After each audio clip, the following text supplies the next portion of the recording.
Tidak terima dengan hasil Pilpres 2024 yang mengunggulkan Prabowo Gibran, kubu 01 kini aktif berkonsultasi. Terbaru, jajaran partai pengusung Anies Baswedan Caimin menghadiri pertemuan konsolidasi pada Jumat 23 Februari 2024. Mereka yang hadir antara lain jajaran Partai Nasdem, PKB, dan PKS.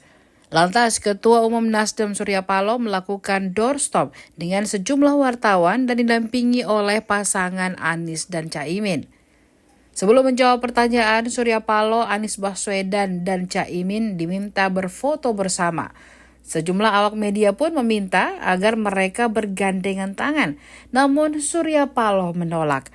Sementara itu tersorot ekspresi Anies terpaku dengan tetap tersenyum dan melirik ke arah Surya Paloh.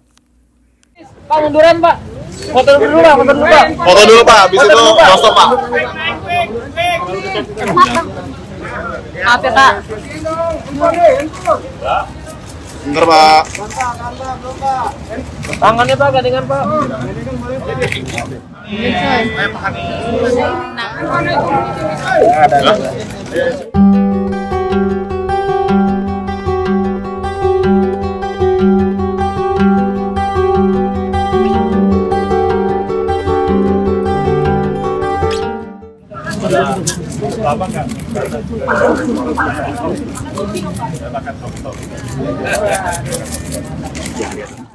Download Tribun X sekarang, menghadirkan lokal menjadi Indonesia.